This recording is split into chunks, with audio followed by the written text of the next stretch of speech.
덕유산 자락, 전라도 무주. 새벽 안개가 계곡을 덮은 날, 박도윤은 산 아래 도로에 서 있었습니다. 등 뒤로는 마을 사람들이 들고 나온 횃불이 흔들렸고, 앞에는 공무원 차량이 줄지어 섰습니다. 누군가 외쳤습니다. 야생화된 가축은 제거 대상입니다. 그 말이 끝나자 산 위에서 낮고 길게 울음소리가 흘러내려왔습니다. 매가 아니라 마치 산이 으르렁거리는 소리. 도윤은 손에 쥔 GPS 수신기를 더 세게 쥐었습니다. 지도 위 빨간 점이 능선 깊숙한 곳에서 움직이고 있었습니다. 그 점 하나가 그의 빛과 집, 그리고 살아남을 마지막 길이었습니다. 이 놀라운 반전의 전체 이야기가 궁금하시다면 잠시만 구독 버튼을 눌러주세요. 평범한 사람들의 치열한 생존기를 매일 전해드립니다. 알림 설정까지 해두시면 새로운 이야기를 놓치지 않으실 거예요. 이제 도윤이 왜 산과 싸우게 됐는지부터 시작합니다. 박도윤은 도시에서 버티다 내려온 사람이었습니다. 32, 회사는 잘렸고 남은 건 빚뿐이었습니다. 귀농하면 마음이 편해진다는 말에 기대지도 않았습니다. 그는 오히려 계산을 했습니다. 땅값, 사료가, 인건비, 무엇이든 현금 흐름이 나오는 걸 찾고 싶었습니다. 그때 귀농 설명회에서 한 남자를 만납니다. 검은 점퍼, 반짝이는 구두, 너무 매끈한 말투. 남자는 도윤에게 흑염소를 권했습니다. 흑염소는 풀만 있으면 됩니다. 방목이 답이에요. 병도 덜하고 고기값도 받쳐줍니다. 도윤은 반문했습니다. 초보가 해도 됩니까? 남자는 웃었습니다. 초보가 더 좋아요. 머리 굳은 사람은 안 바뀌거든. 그 말에 도윤은 흔들렸습니다. 무주는 겨울이 길지만 덕유산 아래엔 풀밭이 남는 곳이 있고 관광객도 많다. 약초 먹인 방목 흑염소라는 문구가 머릿속에서 상표처럼 붙었습니다. 도윤은 결정을 내립니다. 가진 돈을 긁고 집 보증금을 깨고 친척에게도 빌렸습니다. 그리고 무주 안성면 외곽의 임야를 2년 임대합니다. 작은 축사, 철망 울타리, 물통, 소금 덩어리까지.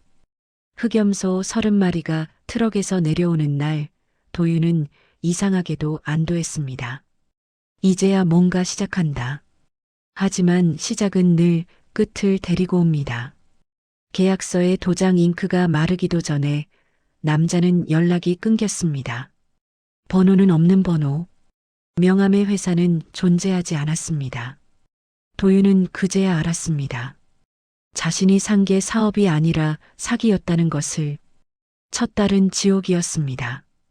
흑염소는 소처럼 줄을 서지 않았고 돼지처럼 울타리 안에 머물지도 않았습니다. 낮에는 풀을 뜯다가도 밤이 되면 이상할 만큼 조용했습니다. 그리고 새벽 도윤이 축사문을 열면 숫자가 맞지 않았습니다. 30마리였는데 28, 28비였는데 26. 도윤은 첫 주엔 어딘가에 숨어 있겠지라고 생각했습니다. 둘째 주엔 산을 뒤졌습니다. 발자국, 배설물, 부러진 장가지. 셋째 주엔 마을 사람들의 눈빛이 달라졌습니다. 도윤 씨, 염소는 산에 맡기면 안 돼. 그거 다 도망가. 도윤은 억지로 웃었습니다. 밤마다 손전등을 들고 능선을 오르내리며 염소가 기어이 돌아오는 길목에 소금을 뿌렸습니다. 유튜브에서 본 대로 염소는 짠맛을 기억한다고 믿었습니다. 하지만 염소는 기억보다 본능이 빨랐습니다. 울타리 아래 흙을 파고 철망을 머리로 밀어 틈을 만들고 돌무더기를 디딤돌 삼아 뛰어넘었습니다. 도윤이 보수하면 다음 날 다른 곳이 터져 있었습니다. 그가 고치면 고칠수록 산은 더 깊게 입을 벌렸습니다. 한 번은 비가 쏟아진 날이었습니다. 물이 불어 계곡이 소리를 내며 흘렀고 축사 뒤편 흙이 흐물해졌습니다. 도윤이 맨손으로 흙을 다지는데 마을 이장이 지나가며 말했습니다. 젊은 사람 산은 이겨서 되는 게 아니여. 산이 허락해야 돼. 그 말이 도윤을 더 화나게 했습니다. 허락? 그런 건 없었습니다. 도윤은 근거가 있어야 믿는 사람이었습니다. 숫자와 증거로 이 사업을 살리고 싶었습니다. 그러던 어느 날 아침 도윤은 축사문 앞에서 멈춰섭니다. 안쪽이 텅 비어 있었습니다. 울타리는 멀쩡했습니다. 발자국도 흐릿했습니다. 11마리가 통째로 사라졌습니다. 그날부터 도윤은 더 이상 도망이 아니라 사람을 의심하기 시작합니다. 사기를 당한 지 한 달째 도윤은 염소를 세는 일조차 포기하고 있었습니다. 숫자가 줄어드는 건 확인했지만 막을 방법이 없었습니다. 그때 마당에 검은색 승용차 한 대가 들어왔습니다. 정장 입은 남자 둘. 도윤은 그들이 누군지 알았습니다. 친척 보증으로 빌린 돈 3천만 원. 이자는 한 달에 40만 원. 남자가 말했습니다. 박도윤 씨 맞죠? 이번 달 이자 아직인데. 도윤은 대답 대신 주머니를 뒤졌습니다. 지갑엔 10,000원짜리 3장. 그게 전부였습니다. 남자는 웃지 않았습니다. 그저 수첩을 펼쳐 숫자를 적었습니다. 연체 일주일 차. 가상금리 적용됩니다. 도윤이 말했습니다. 한 달만 기다려주시면 염소 팔아서. 남자가 고개를 저었습니다. 염소요? 여기 축사 텅 비었던데. 우리도 눈은 있어요. 그 말에 도윤은 얼굴이 굳었습니다. 남자들은 이미 주변을 확인한 겁니다. 울타리, 축사, 심지어 산 입구까지. 남자가 이어서 말했습니다. 보증선 분한테 연락 가기 전에 알아서 정리하세요. 친척이라며? 도윤은 그 말에 가슴이 철렁했습니다. 고모였습니다. 평생 가게 하나로 모은 돈을 보증금 삼아 빌려준 사람. 도윤이 확실한 사업이라고 말했을 때 믿어줬던 사람. 남자들이 차에 오르기 전 한 명이 덧붙였습니다. 다음 주 금요일까지. 이자라도 안 들어오면 댁 어머니 집도 확인합니다. 차가 떠난 뒤 도윤은 마당에 주저앉았습니다. 손이 떨렸습니다. 숨이 막혔습니다. 염소는 도망가고 돈은 없고 이제 남은 건 시간뿐이었습니다. 그날 밤 도윤은 마을 구멍가게에 가서 컵라면 하나를 샀습니다. 1,000원. 그게 저녁이었습니다. 주인 할머니가 물었습니다. 도윤아, 요새 밥은 먹고 다니나? 도윤은 대답하지 않았습니다. 대답하면 눈물이 날 것 같았으니까요. 집으로 돌아오는 길, 도윤은 덕유산을 올려다봤습니다. 산은 여전히 거기 있었습니다. 고요하고 차갑고 아무 대답도 하지 않는 채로. 도윤은 중얼거렸습니다. 일주일 안에 뭘 할 수 있을까? 그런데 그 다음 날 아침 도윤은 축사에서 더 끔찍한 광경을 마주합니다. 남은 염소 중 한 마리가 바닥에 쓰러져 있었습니다. 숨을 쉬지 않았습니다. 죽어 있었습니다. 도윤은 그제야 깨달았습니다. 문제는 도망만이 아니었다는 걸. 남은 염소들도 죽어가고 있었습니다. 도윤은 죽은 염소를 천천히 들어 올렸습니다. 무게가 생각보다 가벼웠습니다. 뼈만 남은 것처럼. 털을 만지자 푸석했습니다. 며칠을 굶은 흔적이었습니다. 도윤은 인터넷을 뒤졌습니다. 흑염소 폐사 원인 염소 갑자기 죽음 스트레스성 질병. 검색 결과는 끔찍했습니다. 영양실조, 기생충, 전염병, 그리고 스트레스. 그 단어가 도윤의 가슴을 찔렀습니다. 울타리를 좁게 만들어서 무리와 떨어뜨려서 밤마다 손전등을 들고 쫓아다녀서 도윤이 염소를 지키려다가 염소를 죽인 겁니다. 도윤은 축사 안을 돌아봤습니다. 남은 19마리. 그중 3마리는 구석에 웅크려 움직이지 않았습니다. 눈빛이 흐릿했습니다. 물을 줘도 마시지 않았습니다. 도윤은 수의사를 불렀습니다. 전화를 받은 수의사는 한숨부터 쉬었습니다. 지금 가면 왕진비 5만 원인데 괜찮으세요? 도윤은 통장 잔고를 확인했습니다. 12만 원. 이자 낼 돈도 모자랐습니다. 하지만 도윤은 말했습니다. 와주세요. 수의사가 도착해 염소들을 보더니 고개를 저었습니다. 이거 환경 스트레스예요. 울타리가 너무 좁고 사료도 부족하고 이 상태론 한 달 안에 반 이상 폐사합니다. 도윤이 물었습니다. 그럼 어떻게 해야 합니까? 수의사는 냉정하게 답했습니다. 방목하세요. 아니면 다 팔아버리세요. 이 중간은 없어요. 방목. 그 말이 다시 돌아왔습니다. 도윤은 반문했습니다. 방목하면 도망가는데요. 수의사가 말했습니다. 도망가게 내버려 두세요. 그게 살리는 겁니다. 수의사가 떠난 뒤 도윤은 죽은 염소를 산 아래 공터에 묻었습니다. 땅이 얼어 삽이 잘 들어가지 않았습니다. 손에 물집이 잡히고 등에서 땀이 흘렀습니다. 묻으면서 도윤은 생각했습니다. 내가 뭘 하고 있는 거지? 사기를 당하고 돈을 잃고 염소는 죽고 이게 사업입니까? 이게 인생입니까? 그날 밤 도윤은 어머니 앞에서 처음으로 말했습니다. 엄마, 나 그만둘까 봐. 어머니는 밥을 먹다 말고 도윤을 봤습니다. 주름진 손이 떨렸습니다. 하지만 어머니는 웃었습니다. 도윤아, 시작한 거 끝은 봐야지. 도윤은 그 말에 울컥했습니다. 끝이 보이지 않았습니다. 하지만 어머니 눈엔 눈물이 없었습니다. 그저 담담했습니다. 도윤은 그날 밤 결심합니다.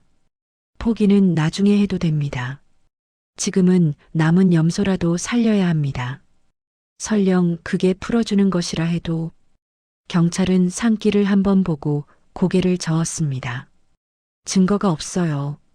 트럭이 들어오려면 흔적이 남는데 길이 너무 험해요. 도윤은 말이 막혔습니다. 그렇다면 어떻게 없어진 거냐는 질문만 남았습니다. 마을에선 말이 돌았습니다. 멧돼지한테 잡아먹혔다. 늑대가 있다더라. 요즘 산이 흉흉하다. 도윤은 그런 소문이 싫었습니다. 소문은 아무 책임도 지지 않으니까. 그는 실제로 움직였습니다. 마을 슈퍼에서 가장 싼 CCTV 모형을 사서 울타리 주변에 달고 능선 쪽에 카메라 하나를 더 설치했습니다. 그리고 한 마리 가장 온순한 염소 목에 GPS 목걸이를 채웠습니다. 도윤은 그 염소를 복자라고 불렀습니다. 아무 의미 없는 이름이 필요했습니다. 그렇게 이름을 부르면 덜 무너질 것 같았으니까요. 이틀은 조용했습니다. 지도위점이 축사 주변을 돌고 밤에는 멈춰 있었습니다. 도윤은 밤잠을 조금 잤습니다. 셋째 날 새벽 수신기가 울었습니다. 신호 약화, 위치 급변. 점이 축사 밖으로 튀어나가더니 계곡을 건너 능선 위로 빨려 올라갔습니다. 도윤은 옷도 제대로 못 입고 뛰었습니다. 산길은 젖어 미끄러웠고 나무는 어둠 속에서 흔들렸습니다. 도윤은 단 한 가지에만 집중했습니다. 점. 그 점이 멈춘 곳은 사람들이 잘 안 가는 절벽 너머 숲이었습니다. 도윤이 가까워질수록 냄새가 났습니다. 짠내, 흙냄새, 그리고 짐승의 채취. 그때 바스락 소리가 났습니다. 도윤이 숨을 죽였을 때 입 사이로 검은 몸통이 보였습니다. 염소였습니다. 하지만 한 마리가 아니었습니다. 사라진 11마리 중 몇 마리. 그리고 더 많은 검은 그림자. 그들은 누군가의 우리 안에 있는 가축이 아니었습니다. 물이었습니다. 산속에서 생활하는 무리. 도윤은 그 순간 이상한 생각을 합니다. 도난이 아니라 누가 일부러 풀어버린 건가? 그 생각이 떠오른 날, 도윤은 마을 이장의 말을 떠올렸습니다. 산이 허락해야 돼. 도윤은 그 말의 진짜 뜻을 이제 확인해야 했습니다. 도윤은 밤에 이장을 찾아갔습니다. 화를 내러 간 게 아니었습니다. 확신이 필요했습니다. 이장은 마당에서 장작을 쪼개고 있었습니다. 도윤이 다가서자 이장은 도끼를 내려놓지 않았습니다. 무슨 일로 왔나? 도윤은 직설적으로 말했습니다. 이장님, 제 염소 누가 풀었습니까? 이장은 잠깐 도윤을 보더니 대답 대신 장작을 하나 더 쪼갰습니다. 내가 했다. 도윤은 그 자리에서 말을 잃었습니다. 이장은 이어서 말했습니다. 도망간 게 아니여. 내가 붙잡아두면 다 죽어. 물도 못 먹고 스트레스 받으면 병이 나. 산에 풀어야 살아. 도윤의 얼굴이 굳었습니다. 그럼 제 재산을 마음대로. 이장은 도윤의 말을 끊었습니다. 재산? 내가 재산이라고 부르는 것 때문에 마을이 먼저 뒤집어진다. 그 말이 도윤을 더 당황하게 했습니다. 이장은 고개를 들어 덕유산 쪽을 가리켰습니다. 산 아래 봐. 관광객. 도로. 염소가 내려오면 사고가 난다. 내가 감당할 수 있나? 도윤은 반박하려 했지만 입이 떨어지지 않았습니다. 실제로 도윤은 울타리 하나도 제대로 못 지키고 있었고 밤마다 산을 헤매고 있었습니다. 이장은 마지막에 이렇게 말했습니다. 내가 훔친 게 아니여. 내가 망하는 꼴이 싫어서 산이 키우게 한 거야. 도윤은 그 말이 더 잔인하다고 느꼈습니다. 선이라는 이름은 피해를 설명하기 가장 쉬운 변명처럼 들렸으니까요. 그날 밤 도윤은 축사로 돌아오지 않았습니다. 산자락 아래에서 무리를 지켜봤습니다. 염소들은 풀을 뜯고 높은 바위를 타고 계곡물에 내려가 물을 먹었습니다. 그 장면은 아름다웠지만 도윤의 머릿속 계산기는 더 빨리 돌았습니다. 산에 풀면 산이 키운다. 그 말이 사실이라면 그 다음 질문은 하나였습니다. 그 산이 내 편이 아니면 마을의 적인가? 그리고 바로 그 답이 다음 날 아침 도윤의 집 마당에서 터져 나옵니다. 이장이 염소를 풀었다는 사실이 퍼진 뒤 마을 분위기가 달라졌습니다. 사람들은 도윤을 보면 고개를 돌렸습니다. 슈퍼에 가면 대화가 끊겼습니다. 누군가는 대놓고 말했습니다. 염소 관리도 못하는 놈이 뭔 사업이야. 도윤은 참았습니다. 화를 내봐야 바뀌는 건 없었습니다. 하지만 며칠 뒤 더 노골적인 일이 벌어졌습니다. 도윤이 마을회관 앞을 지나가는데 안에서 회의가 열리고 있었습니다. 문틈으로 목소리가 새어나왔습니다. 도윤이 염소 때문에 밥 피해봤어. 관광객들도 무서워하더라. 산에 짐승 돌아다닌다고. 저 사람 여기 오면 안 됐어. 도시 애들은 다 저래. 도윤은 문고리를 잡으려다 멈췄습니다. 들어가서 뭐라고 말할까요? 제가 일부러 그런 게 아닙니다. 그 말이 통할까요? 도윤은 그냥 돌아섰습니다. 걷다가 마을 입구 게시판을 봤습니다. 거기에 새 공고가 붙어 있었습니다. 무주군 안성면 주민협의 사항 방목 금지 구역 확대 건의. 도윤의 이름은 없었지만 모두가 누굴 말하는지 알았습니다. 그 공고 아래 손글씨로 누군가 이렇게 적어놨습니다. 도시 것들이 와서 산 망친다. 도윤은 공고를 뜯지 않았습니다. 뜯으면 더 화를 살 것 같았습니다. 대신 사진만 찍었습니다. 증거로 남기려고. 며칠 뒤 도윤이 슈퍼에서 라면을 사려는데 주인 할머니가 말했습니다. 도윤아, 미안한데 외상은 이제 안 돼. 도윤은 손에 든 라면을 도로 내려놨습니다. 네, 알겠습니다. 할머니는 미안한 표정이었지만 말을 아꼈습니다. 뒤에서 누가 압력을 넣은 게 분명했습니다. 도윤은 빈손으로 집에 돌아왔습니다. 어머니가 물었습니다. 라면은? 도윤은 웃었습니다. 배 안 고파서요.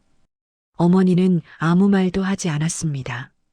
다만 찬장에서 된장 한 덩이를 꺼내 끓였습니다. 된장국에 밥 한 공기. 그게 저녁이었습니다.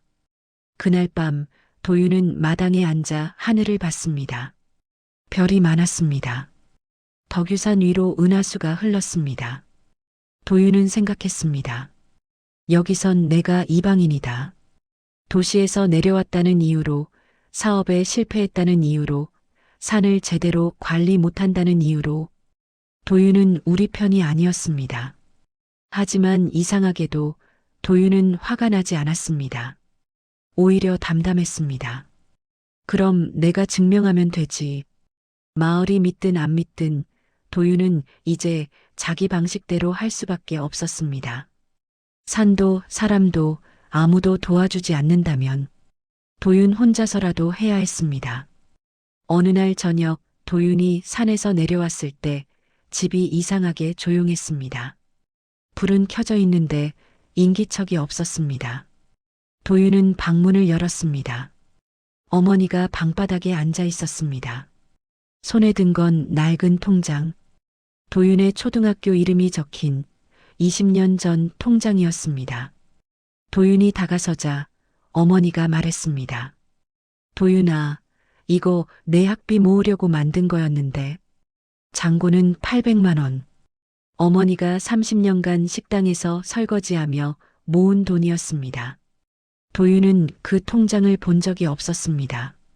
어머니가 숨겨둔 겁니다. 어머니가 통장을 도윤에게 내밀었습니다. 이거라도 써. 도윤은 손을 내저었습니다. 엄마, 이건 엄마 돈이잖아요. 어머니가 고개를 저었습니다. 내 돈이 내 돈이지. 그리고 나는 이미 다 살았어. 그 말에 도윤의 목이 메었습니다. 어머니는 울지 않았습니다. 그저 담담하게 마치 날씨 얘기하듯 말했습니다. 도윤아, 내가 힘들어하는 거 다 안다. 밤마다 산 헤매는 것도 알고 밥 굽는 것도 안다. 엄마가 바보는 아니여. 도윤은 아무 말도 할 수 없었습니다. 어머니가 이어서 말했습니다. 근데 엄마가 더 무서운 건 내가 포기하는 거야. 내가 여기서 또 도망치면 그 다음엔 어디로 가겠니? 도윤은 그제야 눈물이 났습니다. 참았던 게 터졌습니다. 어머니 앞에서 소리 없이 울었습니다. 어머니는 도윤의 등을 토닥였습니다. 울어라. 실컷 울어. 그리고 내일은 다시 해. 그날 밤 도윤은 어머니와 마주 앉아 밥을 먹었습니다. 된장찌개, 김치, 계란 한 개. 평범한 저녁이었지만 도윤은 그 맛을 오래 기억했습니다. 식사 후 어머니가 물었습니다. 그래서 이제 뭐 할 거야? 도윤은 한참을 생각하다 말했습니다. 엄마 돈은 안 쓸게요. 대신 제가 방법을 찾을게요. 어머니가 웃었습니다. 그래. 그게 내 아들이지. 그날 밤 도윤은 어머니의 통장을 돌려드렸습니다. 어머니는 받지 않았지만 도윤은 억지로 손에 쥐어드렸습니다. 엄마, 이건 나중에요. 제가 성공하고 나서 엄마한테 더 큰 거 드릴게요. 어머니는 고개를 끄덕였습니다. 믿는지 안 믿는지 모를 표정이었지만 더 이상 말하지 않았습니다. 도윤은 방으로 돌아와 책상 앞에 앉았습니다. 노트를 펼치고 지금까지 일어난 일을 정리했습니다. 사기, 폐사, 도망, 빚, 따돌림, 그리고 그 아래 한 줄을 적었습니다. 그래도 아직 15마리는 산다. 도윤은 그 문장을 보며 다짐했습니다. 이 15마리로 마지막 한 번 해보자. 어머니 돈은 쓰지 않고 마을 사람 도움도 안 받고 오직 도윤과 염소 그리고 산만으로. 도윤이 집에 도착했을 때 마당엔 사람이 모여 있었습니다. 군청 차량, 민원인, 마을 사람들. 어머니는 마루 끝에서 손을 모은 채 서 있었고 이장은 담배를 피우며 얼굴을 굳혔습니다. 공무원이 종이를 내밀었습니다. 국유림 훼손 및 농작물 피해 민원 접수. 야생화된 가축은 제거 대상입니다. 도윤은 한 글자씩 읽었지만 머리에 들어오지 않았습니다. 제거 대상. 마을 사람들 중 누군가가 소리쳤습니다. 어젯밤에 우리 밭이 다 뜯겼어. 다른 사람이 맞받았습니다. 관광객 코스에 내려오면 사고나. 책임질 거야? 도윤은 말하려 했습니다. 제가 해결하겠습니다. 그런데 그 말이 지금까지 그가 해온 말과 똑같다는 걸 깨닫고 입이 막혔습니다. 공무원은 계속 말했습니다. 통제 장치가 없으면 사살 요청 들어갑니다. 오늘 안으로 조치 계획 제출하세요. 도윤은 반사적으로 GPS 수신기를 꺼냈습니다. 지도 위점이 능선 아래로 조금 내려와 있었습니다. 무리가 움직인다는 뜻이었습니다. 그때 어머니가 조용히 말했습니다. 도윤아, 그 애들 내려오면 안 된다. 도윤은 고개를 들었습니다. 마을 사람들의 눈빛은 분노가 아니라 공포였습니다. 밭을 망쳐서가 아니었습니다. 통제되지 않는 것이 무서운 겁니다. 도윤은 그날 처음으로 인정합니다. 자신은 염소를 키우는 게 아니라 위험을 키우고 있었다. 그런데도 도윤은 산을 포기할 수 없었습니다. 지금 산에 있는 무리는 그의 빚을 갚을 유일한 자산이었습니다. 도윤은 이장에게 다가갔습니다. 이장님, 제가 이걸 해결하면 마을이 저를 믿겠습니까? 이장은 짧게 말했습니다. 믿는 게 아니라 증거를 보여. 도윤은 그 말을 붙잡았습니다. 증거. 그날 밤 도윤은 혼자 산으로 들어갔습니다. 손에는 소금이 든 자루, 그리고 오래된 스피커 하나. 그가 떠올린 건 몰이가 아니라 습관이었습니다. 염소는 산에서 살 수 있습니다. 하지만 산 아래로 내려오는 이유는 단 하나입니다. 먹을 게 더 쉬운 곳에 있기 때문입니다. 도윤은 산 위에 쉬운 먹이를 만들어야 했습니다. 다나, 루안에. 공무원이 준 시간은 사흘이었습니다. 사흘 안에 통제 계획을 세우고 무리를 산 위로 묶고 마을 피해를 막아야 했습니다. 실패하면 사살 명령이 떨어집니다. 도윤은 첫날 밤부터 산으로 들어갔습니다. 손에는 소금 자루, 스피커, 그리고 손전등. 공터에 도착해 소금물을 바위에 바르고 종소리를 틀었습니다. 하지만 아무도 오지 않았습니다. 도윤은 자리를 옮기지 않았습니다. 같은 자리에서 같은 소리를 밤새 반복했습니다. 새벽 5시, 추위에 손이 얼고 눈꺼풀이 무거워질 때쯤 어둠 속에서 발소리가 났습니다. 복자였습니다. GPS 목걸이를 한 그 염소가 천천히 다가와 바위를 핥기 시작했습니다. 도윤은 숨을 죽이고 지켜봤습니다. 복자 뒤로 2마리가 더 나타났습니다. 도윤은 그대로 앉아 있었습니다. 움직이면 도망갑니다. 손을 뻗으면 끝입니다. 지금은 오게 하는 것만으로 충분했습니다. 둘째 날 도윤은 공터에 또 다른 소금 바위를 설치했습니다. 첫 번째 바위에서 100m 떨어진 곳. 무리를 조금씩 산 위로 유도하려는 계획이었습니다. 종소리를 조금씩 옮기자 염소들도 따라 움직였습니다. 3시 5시 되고 5시 9이 되었습니다. 무리가 모이기 시작한 겁니다. 하지만 셋째 날 새벽 문제가 터졌습니다. 마을 아래 밭에서 다시 피해 신고가 들어온 겁니다. 배추밭이 뜯겼고 울타리가 무너졌습니다. 도윤은 GPS를 확인했습니다. 복자의 위치는 3위. 그렇다면 밭을 습격한 건 다른 무리였습니다. 도윤은 그제야 깨달았습니다. 산에는 2개의 무리가 있었습니다. 도윤이 통제하는 무리와 통제 밖의 무리. 시간은 촉박했습니다. 공무원은 오후 5시까지 결과를 요구했습니다. 도윤은 선택해야 했습니다. 한 무리만 지킬 것인가, 아니면 둘 다 포기할 것인가. 도윤은 산을 내려가지 않았습니다. 대신 두 번째 공터를 찾아 또 다른 소금 바위를 설치했습니다. 능선 반대편, 바람이 반대로 부는 곳, 두 개의 종소리를 동시에 틀었습니다. 하나는 복자 무리를 위한 것, 다른 하나는 밭을 습격하는 무리를 위한 것. 도윤은 두 공터를 왕복하며 뛰었습니다. 소금을 채우고 소리를 확인하고 무리가 오는지 지켜봤습니다. 잠을 자지 않았습니다. 물도 거의 마시지 않았습니다. 오후 4시 도윤은 GPS로 두 무리의 위치를 확인했습니다. 하나는 능선 위, 다른 하나는 능선 중터. 둘 다 밭에서 멀어졌습니다.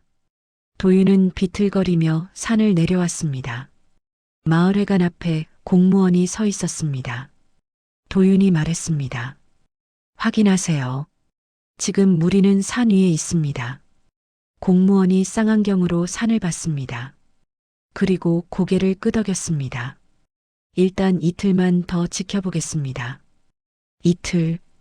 도윤에게 주어진 시간은 이틀뿐이었습니다.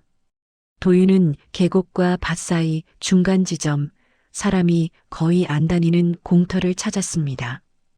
바람이 지나가고 냄새가 오래 머무는 곳. 그는 거기에 사료를 뿌리지 않았습니다. 그냥 뿌리면 끝입니다. 산짐승이 먼저 먹고 염소는 흩어집니다. 도윤은 방식부터 바꿨습니다. 첫째, 소금물을 큰 통에 타서 바위에 발랐습니다. 염소는 소금 맛을 오래 기억합니다. 둘째, 볶은 옥수수와 말린 쑥을 섞어 냄새를 크게 만들었습니다. 셋째, 스피커에 같은 소리를 반복해 틀었습니다. 단순한 종소리, 일정한 리듬. 도윤은 밤새 같은 일을 반복했습니다. 바위에 소금물을 바르고 볶은 옥수수를 뿌리고 종소리를 틀고. 첫날은 아무도 오지 않았습니다. 대신 멧돼지 발자국이 남았습니다. 도윤은 공터를 옮기지 않았습니다. 흔들리면 끝입니다. 습관은 고정에서 시작합니다. 둘째 날 새벽 종소리가 안개 속을 찢고 퍼질 때 어둠에서 검은 그림자 하나가 나왔습니다. 염소였습니다. 복자였습니다. GPS 목걸이를 한 그 염소. 복자가 바위에 혀를 대고 소금물을 핥기 시작하자 뒤에서 또 하나가 따라 나왔습니다. 그 다음엔 셋, 넷, 일곱. 도윤은 숨을 죽였습니다. 손을 뻗으면 잡을 수 있을 만큼 가까웠지만 잡지 않았습니다. 지금 필요한 건 소유가 아니라 이동이었습니다. 도윤은 공터에서 밭 쪽 반대 방향으로 또 다른 소금 바위를 만들어 놓았습니다. 그리고 종소리를 아주 조금씩 그 방향으로 옮겼습니다. 무리가 따라 움직였습니다. 그날 밤 도윤은 처음으로 확신했습니다. 통제할 수 있다. 하지만 이게 끝이 아니었습니다. 민원은 통제 계획만으로 끝나지 않습니다. 마을이 원하는 건 단순합니다. 돈, 그리고 안전. 도윤에게 남은 시간은 짧았습니다. 사살이 시작되기 전에 그는 사업으로 증명해야 했습니다. 그날 밤 도윤은 도시로 가는 버스표를 끊습니다. 목적지는 인력시장이 아니었습니다. 그가 마지막으로 설거지하던 무주에서 1시간 거리의 고급 식당. 그 식당 주방장이 늘 했던 말이 떠올랐기 때문입니다. 진짜 방목 흑염소 한 번만 맛보고 싶다. 도윤은 식당 앞에서 한참을 서 있었습니다. 예전엔 유니폼을 입고 들어가던 문을 오늘은 낡은 점퍼 차림으로 들어가야 했습니다. 경비가 막았습니다. 예약 없으면. 그때 안에서 주인이 나왔습니다. 도윤을 알아본 겁니다. 도윤 씨? 설거지하던? 도윤은 바로 말했습니다. 사장님, 내기하실래요? 흑염소 고기 한 번만 드셔보세요. 만약 별로면 제가 여기서 다시 일하겠습니다. 공짜로. 사장은 웃다가 도윤의 손을 보고 웃음이 멈췄습니다. 굳은 살, 갈라진 손등, 피가 맺힌 상처, 거짓말하는 손이 아니었습니다. 도윤은 계속 말했습니다. 무주 덕유산 아래 방목 흑염소입니다. 쑥, 산나물, 약초, 산에서 스스로 먹고 자란 무리입니다. 냄새를 잡는 방식도 압니다. 지방이 얇고 육향이 강합니다. 사장은 주방장을 불렀습니다. 얘기 들어봐. 주방장은 처음엔 비웃었지만 도윤이 GPS 기록과 사진, 무리 이동 경로를 보여주자 표정이 바뀌었습니다. 이건 진짜로 산에서 오래 산 개체야. 사장은 묻습니다. 그래서 뭐가 필요해? 도윤은 숨을 한번 고르고 정확히 말했습니다. 계약금이 필요합니다. 마을 피해 보상과 울타리, 통제시설, 그리고 군청에 낼 계획서. 사장은 잠시 생각하더니 이렇게 말했습니다. 가져와. 시범으로 2마리. 맛이 맞으면 내가 판 깔아줄게. 도윤은 고개를 끄덕였지만 속은 서늘했습니다. 2마리. 지금 산에 있는 무리는 가축이 아니라 야생화된 무리였습니다. 억지로 잡으면 무리가 흩어지고 내려오고 사고가 납니다. 도윤은 잡는 것이 아니라 고르는 것이 필요했습니다. 그날 밤 도윤은 다시 산으로 돌아왔습니다. 공터에서 무리를 부르고 가장 바깥쪽에서 따라오는 수컷 2마리를 관찰했습니다. 경계심이 덜한 개체. 그는 함정을 만들지 않았습니다. 대신 좁은 통로 울타리를 만들었습니다. 공터에서 급식 바위로 이어지는 길목에 사람 하나가 겨우 지나갈 정도로. 염소는 통로를 싫어하지만 먹이를 보면 들어옵니다. 도윤은 종소리를 울리고 볶은 옥수수를 통로 끝에 놓았습니다.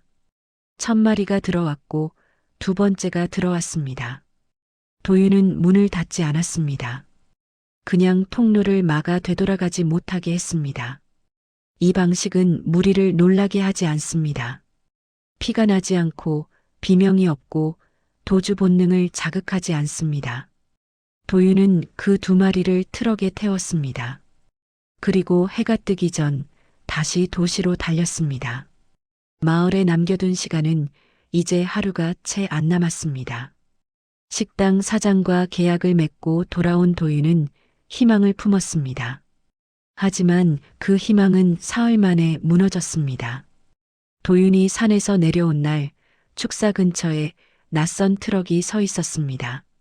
짐칸엔 염소 2마리가 실려 있었습니다. 도윤이 다가서자 트럭 옆에 서 있던 남자가 돌아봤습니다. 마을 청년 중 하나였습니다. 도윤이 1급 5만 원에 고용했던 24살 민수였습니다. 도윤이 물었습니다. 민수야, 이거 뭐 하는 거야? 민수는 담배를 입에 문 채 대답했습니다. 형, 미안해. 나도 먹고 살아야지. 도윤은 이해가 안 됐습니다. 무슨 소리야? 염소 어디 가져가려고? 민수가 트럭 운전석을 가리켰습니다. 안에 또 다른 남자가 앉아 있었습니다. 40대쯤 선글라스를 낀 남자. 그 남자가 창문을 내리고 말했습니다. 박도윤 씨 맞죠? 저는 인근 정읍에서 염소 도매하는 사람입니다. 민수 씨가 소개해줬어요. 도윤은 민수를 봤습니다. 민수는 고개를 돌렸습니다. 남자가 계속 말했습니다. 무주 방목 흑염소 소문 들었어요. 근데 박 씨, 사업은 속도가 생명이에요. 제가 이 2마리 마리당 30만 원에 살게요. 도윤은 바로 반박했습니다. 이건 팔염소가 아닙니다. 계약건이 있어요. 남자가 웃었습니다. 계약이요?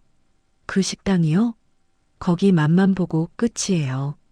제 쪽은 정기 납품입니다. 한 달에 10마리씩. 도윤은 숫자를 계산했습니다. 10마리씩 한 달. 지금 산에 남은 무리론 석 달도 못 버팁니다. 도윤이 말했습니다. 안 됩니다. 돌아가세요. 남자는 표정이 굳었습니다. 박 씨, 여기 시골에서 사업하려면 융통성이 있어야지. 혼자 다 하려고 하면 망해요. 도윤은 대답 대신 트럭 짐칸으로 다가갔습니다. 염소 2마리는 겁에 질려 떨고 있었습니다. 도윤이 밧줄을 풀려는 순간 민수가 막아섰습니다. 형, 하지 마. 나 이미 계약금 받았어. 도윤은 민수를 봤습니다. 계약금? 민수가 주머니에서 돈뭉치를 꺼냈습니다. 100만 원. 형이 못 준 월급, 여기서 받았어. 도윤은 할 말을 잃었습니다. 민수는 도윤 밑에서 한 달간 일했습니다. 울타리 보수, 급식 관리, 데이터 기록. 월급은 200만 원을 약속했지만 도윤은 아직 한 푼도 못 줬습니다. 민수가 말했습니다. 형, 나도 집에 빚이 있어. 형만 힘든 거 아니야. 도윤은 반박할 수 없었습니다. 민수 말이 맞았습니다. 도윤은 월급을 주지 못했고 민수는 기다릴 수 없었습니다. 트럭이 출발했습니다. 염소 2마리를 싣고 도윤은 그 뒷모습을 지켜볼 수밖에 없었습니다. 민수가 떠나기 전 마지막으로 말했습니다. 형, 미안해. 근데 형도 알잖아. 여긴 시골이야. 착한 사람은 못 살아.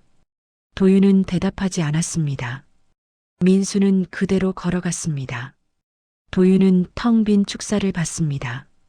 염소는 이제 산에만 있었습니다. 그리고 그나마도 통제가 흔들리고 있었습니다. 도윤은 중얼거렸습니다. 누구도 믿으면 안 되는구나. 그날부터 도윤은 혼자서 모든 걸 했습니다. 급식, 관리, 데이터, 사람을 쓰지 않았습니다. 배신당할 바엔 차라리 혼자가 나았습니다. 식당 주방에서 가장 단순한 방식으로 고기가 올라갔습니다. 양념 없이 소금만, 불이 아니라 향으로 승부하는 방식. 주방장이 칼을 대자 사장이 먼저 냄새를 맡았습니다. 그리고 눈이 바뀌었습니다. 쑥 냄새가 나. 한 점을 씹는 순간 사장은 말없이 2번째 점을 집었습니다. 주방장이 중얼거렸습니다. 육향이 진해. 비린내가 없네. 사장은 바로 계산했습니다. 도윤 씨, 이건 된다. 그는 계약서를 쓰자고 했고 성금 액수를 불렀습니다. 도윤은 그 자리에서 숫자를 부풀리지 않았습니다. 지금은 피해 보상과 통제 시설만. 사장은 웃었습니다. 욕심이 없네. 그게 더 무섭다.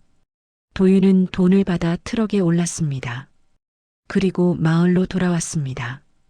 해가 지기 직전 마당에 사람들이 모여 있었습니다.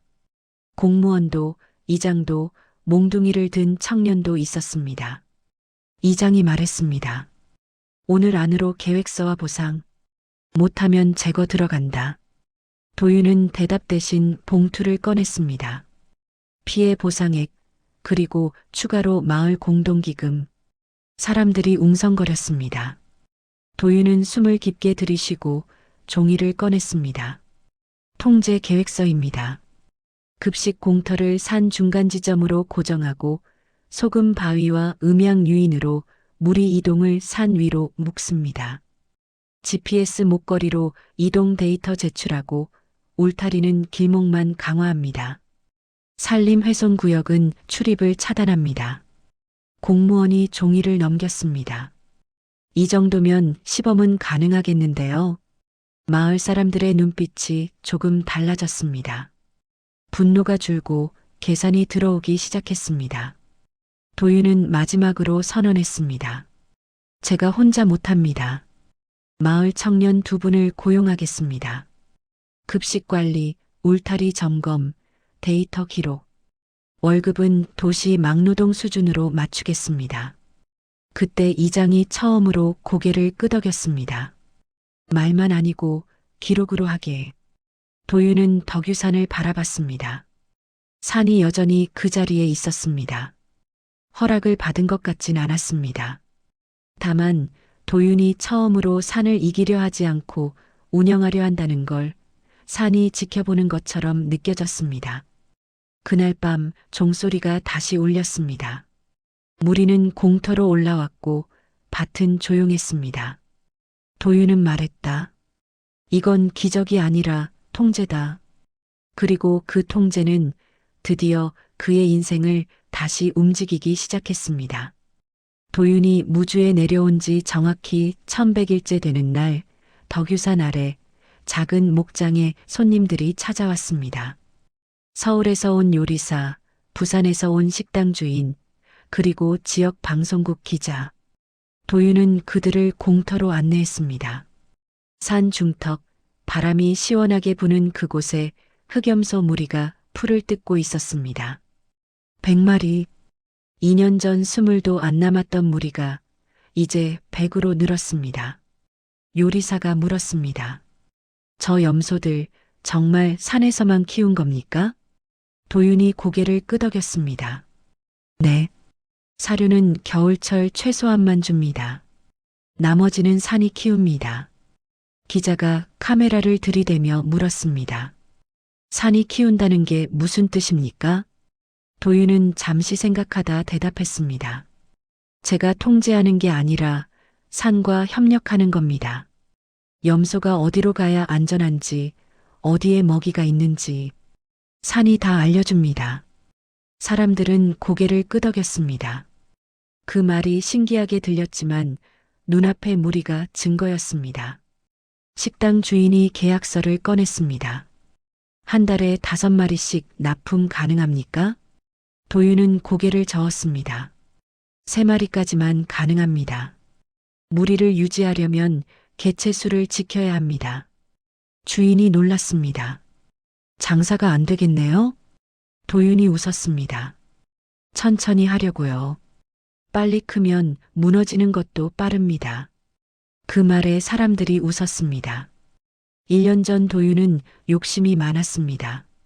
빨리 성공하고 빨리 빚을 갚고 빨리 인정받고 싶었습니다. 하지만 지금은 달랐습니다. 천천히 확실하게 산이 허락하는 속도로. 저녁 손님들이 돌아간 뒤 도윤은 어머니와 마루에 앉았습니다.